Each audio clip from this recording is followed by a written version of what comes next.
Türkmenistan'ın gündogor tewitlerinde gopan weýrançylykly apy tupandan bäri bir aýdan hem asy wagtyň geçmegine garamazdan ziýan eten tewitleriň merkezi kunjoklorundan beýlik ýerlerinde hem awatly işleri geçirilmeýär.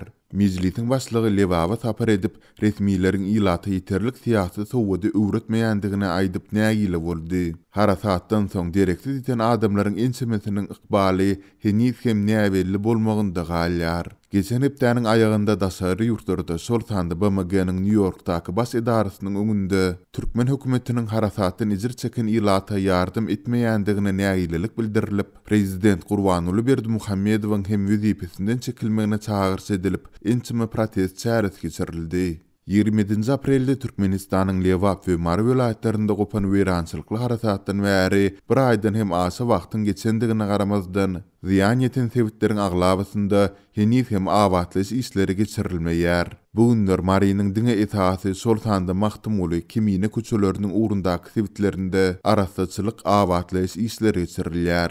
Bağları aklaýarlar, jaýlaryň diwarlaryna renk tepýärler, ziýan eten üçekleri çalyşýarlar. Emma ýoluň ugrundan görünmeýän jaýlara asla elhem degirilmeýär. Olaryň köpsinde hem üçekleri ýok diýip Azatlyň Mar şäherindäki ýagdaýlar bilen tanışan Bayramalydaky bir çeşmesi 1-nji iýunda maglumat berdi. Bayramaly şäherinde hem awatly işleriniň aglabasy diňe merkezi Niyazow şaýolunyň ugrundaky sewitler bilen çäklenýär.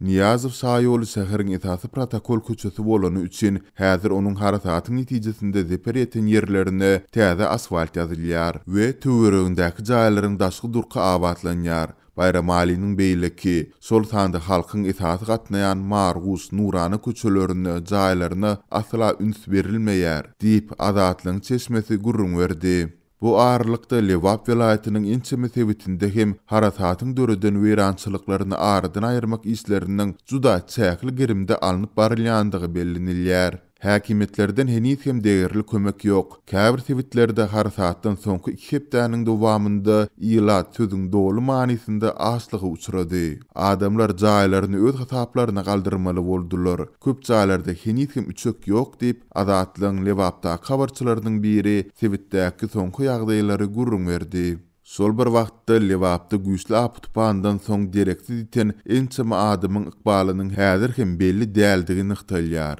Azatlyk radiosu öz çeşmelerine harasatda azyndan 37 adamyň ölendigini we onurçasynyň yaralanandygyny tasdiklatmagy başartdy. Türkmen häkimetleri harasat onuň pidalary we weýrançylyklary barada häzirki güneçelini dymyslygy saklamak, raýatlaryň arasyndaky millitin himayatleriň öňüne almak bilen birlikde illatda ýeterlik siýasy sowudyň ýokdugundan hem şikaýet edýärler. Azatlyň Lewapda habarçysynyň maglumatyna görä, geçen hepde meclisiň başlygy Gülşat Mammedowa welaýatyň merkezi Türkmenabad şäherine we beýleki käbir etraplaryna sapar edipdir. Harasatdan ejir çekenlere kömek etmek barada gurrun edilmedi. Muňa derek yerli resmiýleri mektep direktorlaryny, arçynlary we beýlekileri toplap ýygnak geçirdiler. Çykyş edenler arkadagdan razydyklaryny, eşretli zamanda ýaşaýandyklaryny, ahalyň täze merkeziniň gurulýandygyny aýtdylar. Ejir çeken ilat barada ýeke söz hem aýdylmady diýip gurrun ýygnaga gatnaşanlaryň biri bilen söhbetdeş bolan Azatlyň habarçysy maglumat berdi.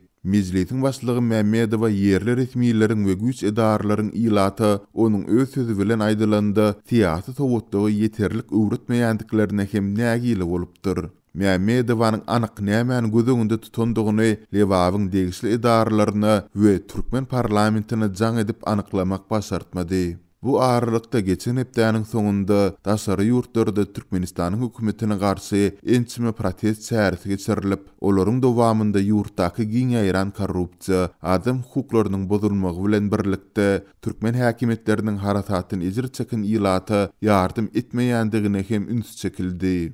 But instead, the same day on Turkmen Channel, you announced and allotted $680 million to International Horse Association. Halkara ahalteki atçylyk assosiasiýasyna $680 milyon bölünip berildi. Lewap şäheriniň ýaşaýjylary bolsa tupandan soň kömeksiz galdy diýip 29 maýda BMG'niň New Yorkdaky baş edarasynyň öňünde gurnulan protest çäresinde çykyş eden gyzlaryň biri aýtdy. Diktator Bize DJ, aydımçı, çapıktıvar ya yazıcı gerek değil, prezident gerek. BMG'nin goşulşmagy we Türkmen hökümetine adam hukuklaryny bozulmagyny besetdirmäge çagyrýarys diýip, sol protestlarda ýokary kaldyrılan çygarlarda aýdylýardy. Mundan 15-nji we 29-njy maýda İstanbulda Gurbanul Berdimuhamedov artık vatanımızda görmek istem yok. Berdimuhamed Gurbanul Berdimuhamedov bizim vatanımızdan bütün sülalen Allah gümmol. Seni islam yok. 11-nji we 20-nji maýda Demirada Kiprda hem Türkmen hökümetine garşy protest şäherler geçirilipdi. Türkmen mediasynda bular barada maglumat berilmedi. Russiýanyň döwlet telewizionyasy koronawirusyň Türkmenistana sowa geçişi barada ýörüýte reportaj efire berdi. Bilermenler şüpheli. Tutuş dünýä COVID-19 bilen görüşe dowam edýän wagty Türkmenistan viruslar çölüne oazis bolmagyna galýar. Bu resmi taýdan postsovet giňişligine ýokunçlugyň sowa geçen ýeke-täk döwletidir diýip, Russiýanyň döwlet heýetçiligine Rossiýa 24 telekanalyna 30-njy maýda efire berilen gepleşikde aýdylýar. Gepleşikde Türkmenistanyň Saglyk goraýyş we derman senagaty ministrliginiň maglumat merkeziniň müdiriniň, Türkmen Milli Dünýä Dilleri Institutunyň bir mugallymynyň, Türkmenistanyň Velosport Federasiýasynyň bir wekiliniň sözleri getirilýär. Olar öz çykyşlaryna Türkmenistana koronawirusyň ýokdugyny, onuň ýaýramagynyň öňüni almakda Türkmen hökümetiniň iş bitirýändigini onandyrmaga finansiýarlar. Türkmenistanyň hökümetçi Orient.com saýty Rus kanalyna efire berilen programmanyň jurnalistiki derňewdigini aýdýar. Ýörüýte programmada pandemiýanyň fonuny Türkmenistanda geçirilen soňky köpçülikliň çäreleri barada maglumat berilýär. Ýöne onu bu çäreleriň bütün dünýä saglyk guramasynyň dünýäde virusyň ýaýramagyny haýarlatmak üçin sosial aralygy saklamak boýunça beren maslahatlaryna gawat gelmeýändigi agzalmaýar. Galbertede gepleşikde Türkmenistanda geçirilen COVID-19 testleri, bu ugurda bar bolan statistikalar, saglyk enjamlarynyň üpçünçülük ýagdaýy, ýurdun karantin merkezleri, karantina saklanýan adamlaryň sany, olaryň ýaşaýyş durmuş şertleri barada jekmejek maglumat berilmeýär. Muňa derek ýurtda epidemiolog ýagdaýy prezident Gurbanguly Berdimuhamedowyň hut özüniň gödegçilikde saklaýanlygy aýdylýar. Türkmenistan şu wagtda çeli koronavirus ýokunçlugyny hasaba almadyk az sanly ýurtlaryň hataryndadyr. Finçler we bilermenler ýurtda açaçanlygyň medpuat azatlygynyň agyr ýagdaýyny nazarda tutup, ýurt resmiýetleriniň hasaba almadyk sanlaryna şüpheli çemeleşýärler. 28-nji maýda Azat Ýewropa Azatlyk radiosynyň abaşanyň Daniel Morgan ýokary mekdebi bilen bilelikde guran Türkmenistanyň COVID illüziýasy adly online maslahatyna gatnaşyjylar hem Türkmenistanyň koronavirus tejribesini soraga tutdular. The Turkmen government has denied the existence of COVID inside the country, but they've behaved in this sort of very confusing manner. On the one hand, Türkmenistanyň hökümeti ýurdun içinde COVID-19'un bardygyny inkar edýär. Ýöne häkimetler özlerini çylsyrmalaryp barýarlar. Bir tarapdan olar ýurtda COVID-in ýokdugyny aýdýarlar. Beýleki tarapdan halkara gatnawlar üçin serhetleri ýapýarlar. Ýurtda karantin zonalaryny açýarlar. Biziň düşünşimize görä ýurt içinde ýazgyda bolup Türkmenistanly bolmadyk adamlar martdan bäri hiç ýyly düşündürüş berilmezden ýurda kabul edilmeýär diýip online maslahatda Crude Accountability hukuk topurynyň ýolbaşçysy Kate Waters aýtdy. Ol ýurtda bar bolan karantin merkezlerine ýagdaýyň ideal däldigini, jemgyýetçilik ýerlerine adamlara maska giýmäge ruhsat berilmeýändigini, döwlet heýetçiligine media serýişçileriniň ýokunçy agzamaýandygyny we beýleki käbir çäklendirmeleri gurrun berdi. Waters koronavirusyň fonuny Türkmen tutsawlarynyň şol sanyny owadan öpede saklanýan syýasy tutsawlaryň saglyk ýagdaýyny alada bildirdi. Britaniýanyň Glasgow Universitetiniň lektory Merkez Aziýa boýunça bilermen Lukan Chesky koronavirusyň arasynda Türkmenistanyň esasy energiýa müşterisi Hytaýyň gaz importlary boýunça force majeure ulan etmeginiň hemde ýangıç bahalarynyň global arzanlamagynyň Türkmen iqtisadiýetini gowuşup bu ýagdaýyň Türkmenistany döwlet bilen jemgyýetiň gatnaşygyna oňoýsuz täsir ýetirýändigini gurrun berdi.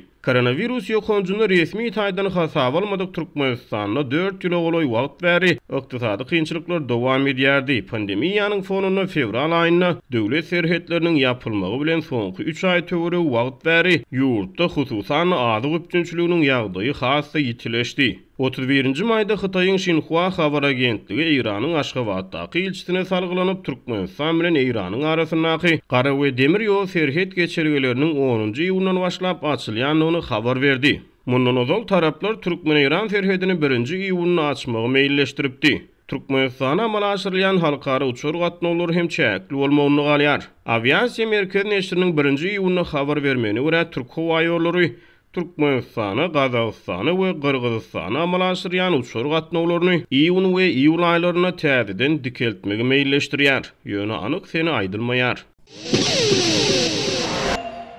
Türkmenistanyň Daşoz welaýatynda daşary ýurtlarda okuyan çağalaryna bankyň üstünden pul iýerjek bolýan raýatlaryň öňünde döredilýän emeli kösençlikleriň köpelmese azalmaýandygyny Azatlyk radiosynyň habarçysy habar berýär. Senat Bank Aktepe'de Gurban Sultan Ece etraplarynyň ilatyna hyzmat edýär. Bu bankda studentlere pul iýermek meselesinde hemişe kynçylyk problema döreýär diýip Daşozly enatalar bilen gürleşen habarçy gurrun berdi. Aýdylmagyna görä Daşoz welaýatynda her bank bir etraba berkidilip student çağlaryna pul geçirjek bolýan enatalardan hökman özlerine değişli banka yüz tutmak talap edilýär. Senat Bank'ın işgärleri pul geçirmezlik ýa-da wagt tutmak üçin dürli bahanalary oýlap tapýarlar. Goşmaça dokumentleri talap edýärler diýip adynyň aýdylmazlygyny soran student enesi aýtdy. Mysal üçin beýleki banklarda studentin okuýandygyny tasdiklaýan güwannamy diňe ýanwarda we sentýabrda talap edilýän bolsa, Senat Bank'da her 2 aýdan talap edilýär diýip ol bellidi. Studentleriň enatalarynyň pikirine görä, Senat Bank şeýle emeli kynçylyklar bilen wagt tutup studentlere pul geçirmek üçin döwlet tarapyndan bölünip berilen valyuta serişdelerini başga maksatlar, başga adamlar üçin ulanýar.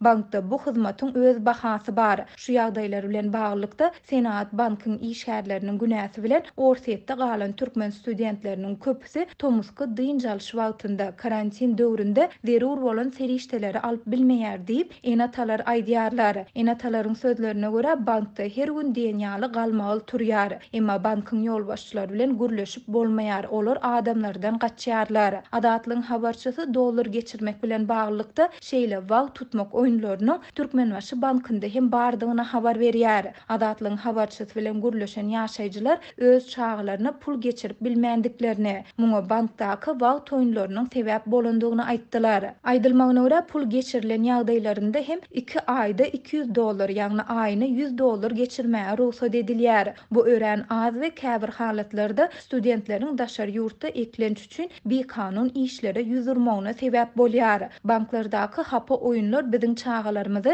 daşary ýurtda karantin döwründe jelepçilik etmek ýaly işlere itekleýär diýip gyýdyna pul berip bilmedik ene aýtdy. Şol bir wagtda enatalar şeýle kynçylyklaryň Türkmen Türk bankynda ýokdugyny, onda diňe kanunlaşdyrylan resmi dokumentleriň sanawynyň talap edilýändigini hem bellediler. Azatlyk radiosu baýdylanlar barada Senat we Türkmenbaşy banklarynyň kommentari alyp bilmedi. Türkmenistanda indi 3 ýyl çemesi wagt bäri dowam edýän ykdysady kynçylyklaryň fonunda ýurtda valyutanyň alyş çalşygy bilen bagly ençeme çäklendirme girdildi. Goloýda prezident Gurbanuly Berdimuhammedow wagtlaryň çäre hökmünde ýurtda valyuta amallarynyň hereket edýän tertibine gaýtadan seredilmegini talap etdi.